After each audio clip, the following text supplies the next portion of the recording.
राजकारणात पुन्हा एकदा एका महाभूकंपाची नांदी झाली आहे. जो ऑपरेशन टायगरची चर्चा केवळ बंद दाराआड सुरू होती त्याने थेट दिल्लीच्या तख्ताला हादरवून सोडले. उद्धव ठाकरे यांच्या पायाखालची जमीन सरकवली आहे आणि एकनाथ शिंदे यांचं पारडं जड झालंय. 1, 2, 3 नव्हे तर थेट 6 खासदारांनी एकाच रात्रीत दिल्ली गाठली आणि उद्धव ठाकरेंच्या शिवसेनेला असा झटका दिला ज्याची कल्पना कदाचित मातोश्रीने स्वप्नातही केली नसेल. पण हा तर केवळ ट्रेलर आहे. पिक्चर अजून बाकी आहे, कारण सूत्रांच्या मते हा आकडा इथेच थांबणार नाही. पुढच्या काही दिवसात आमदारांची फौजच्या फौज एकनाथ शिंदेंच्या पाठीशी उभी राहण्यासाठी सज्ज झाली आहे. आता केवळ चर्चा नाही तर थेट दावे केले जात आहेत. एकनाथ शिंदे हेच पुन्हा महाराष्ट्राचे मुख्यमंत्री होणार. महायुतीच्या आमदारांनी रणशिंग फुंकलंय. पण भाजप यावर काय करणार? काय खरंच एकनाथ शिंदे पुन्हा महाराष्ट्राच्या सर्वोच्च खुर्चीवर विराजमान होणार का? पाहूयात या विशेष रिपोर्टमधून. ऑपरेशन टायगर, शिंदेंची झेप, ठाकरेंना आघात. नमस्कार, मी निकिता आणि तुम्ही पाहतायत LS मराठी. महाराष्ट्राच्या राजकारणाला बंडाचा, पक्षांतराचा मोठा इतिहास राहिलाय. पण गेल्या 24 तासात दिल्ली आणि मुंबईच्या दरम्यान जे काही घडतंय त्यानं राजकारणात धुमाकूळ घातलाय. लोकसभा निवडणुकीच्या निकालानंतर महाविकास आघाडी ज्या जोशात होती त्याला एकनाथ शिंदे यांनी अत्यंत शांतपणे आणि पडद्यामागून हालचाली करत सुरुंग लावलाय. ठाकरे गटाचे 6 विद्यमान खासदार दिल्लीत दाखल झाले असून त्यांनी एकनाथ शिंदे यांच्या नेतृत्वाखालील शिवसेनेत जाण्याचा निर्णय घेतलाय. या राजकीय उलथापालथीला नाव दिलं गेलं आहे ऑपरेशन टायगर. या ऑपरेशनमुळे केवळ उद्धव ठाकरेंचं संख्याबळ घटलेलं नाही तर एकनाथ शिंदे हे महायुतीमधील सर्वात मोठे मराठी कार्ड आणि पॉवर सेंटर म्हणून उदयास आले आहेत. यामुळेच आता शिवसेनेच्या कार्यकर्त्यांकडून आणि काही नेत्यांकडून उघडपणे मागणी जोर धरू लागली आहे की महाराष्ट्राचे मुख्यमंत्री पुन्हा एकदा एकनाथ शिंदेच हवेत. पण आजच्या घडीला शिंदेंकडे नक्की किती आमदार आहेत, किती खासदार आहेत, हे संख्याबळ भविष्यात आणखी किती वाढणार आहे आणि सर्वात महत्त्वाचं म्हणजे हे वाढतं संख्याबळ यांना पुन्हा मुख्यमंत्री पदाच्या खुर्चीपर्यंत कसं घेऊन जाऊ शकतं? पाहूयात आकडेवारीवरून. आकडेवारीचा खेळ किती आहे शिंदेंचं संख्याबळ? लोकसभेतील नवे समीकरण. 2024 मधील मूळ संख्याबळ 7 खासदार. ऑपरेशन टायगर अंतर्गत आलेले नवीन 6 खासदार. आजची एकूण खासदार संख्या 13 खासदार. ठाकरे गटाची सध्याची स्थिती 9 वरून थेट 3 खासदारांवर घसरण. या 13 खासदारांच्या बळावर एकनाथ शिंदे यांची शिवसेना आता दिल्लीत महाराष्ट्रातील अत्यंत वजनदार पक्ष बनलाय.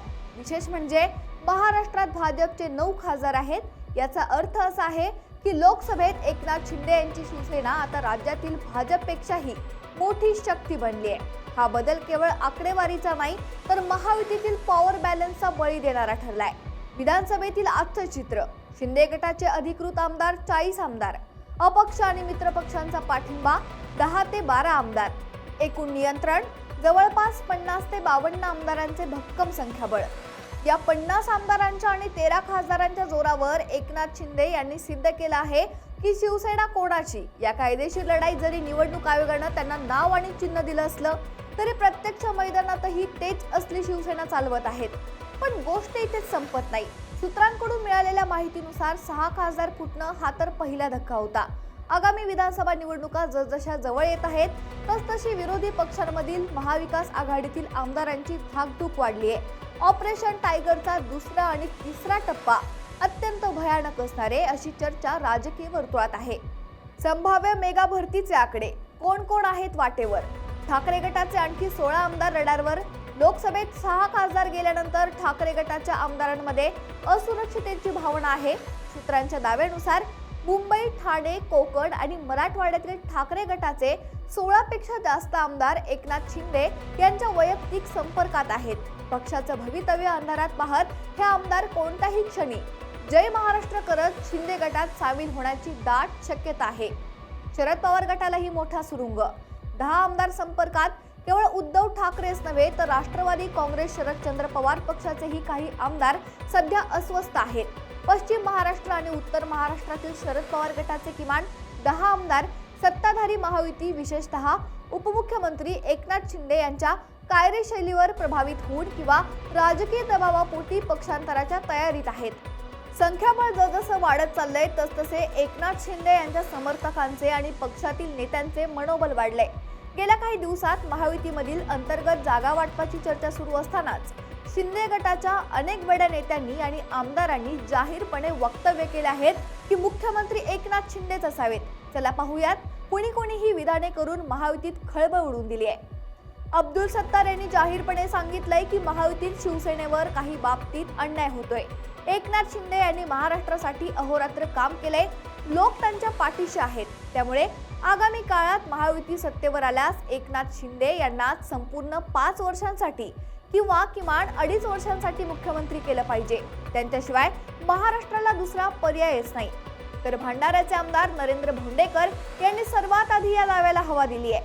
त्यांनी थेट सांगितलं होतं की उद्धव ठाकरे यांच्याकडे आता काहीही उरलेलं नाहीये. त्यांचे खासदार आमच्याकडे येत आहेत. एकनाथ शिंदे यांची ताकद दिवसेंदिवस दुपटीने वाढतेय. लिहून घ्या, आगामी विधानसभा निवडणुकीनंतर एकनाथ शिंदे हेच पुन्हा महाराष्ट्राच्या मुख्यमंत्री पदाची शपथ घेतील.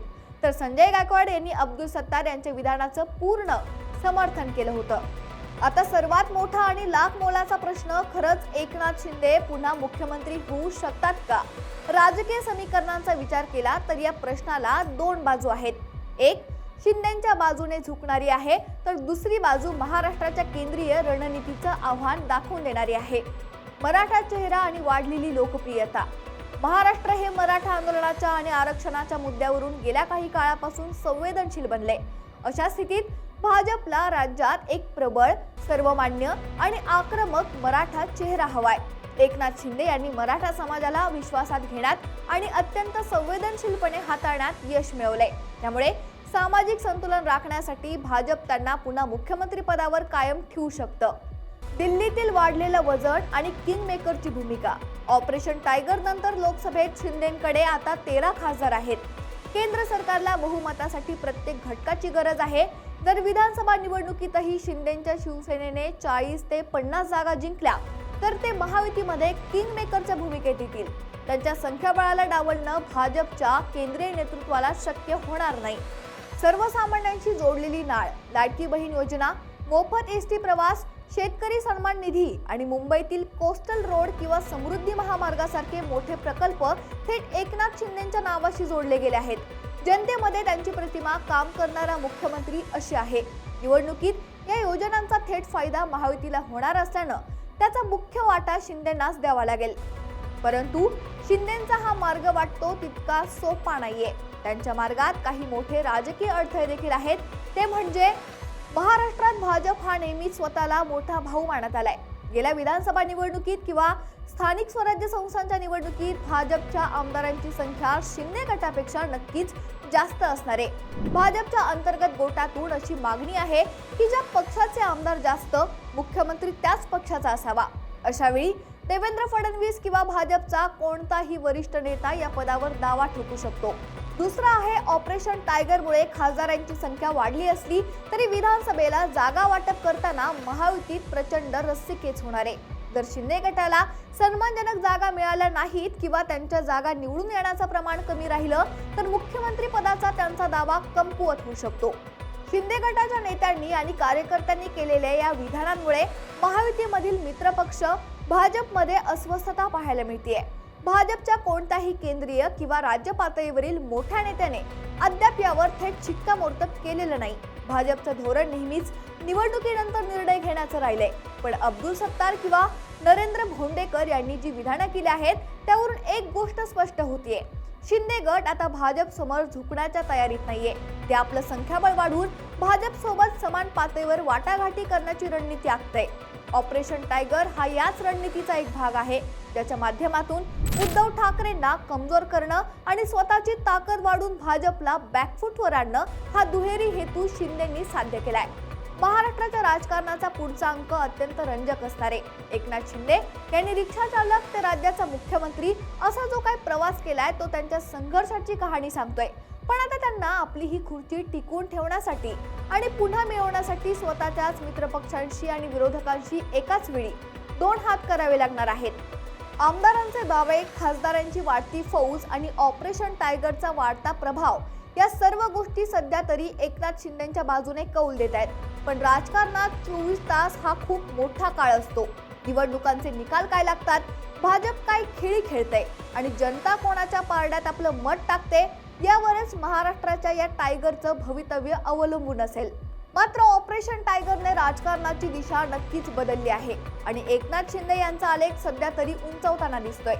पण महाराष्ट्राच्या या सिंहासनावर अखेर कोणाचा राज्याभिषेक होतोय हे पाहणं यापुढे महत्त्वाचं ठरणार आहे.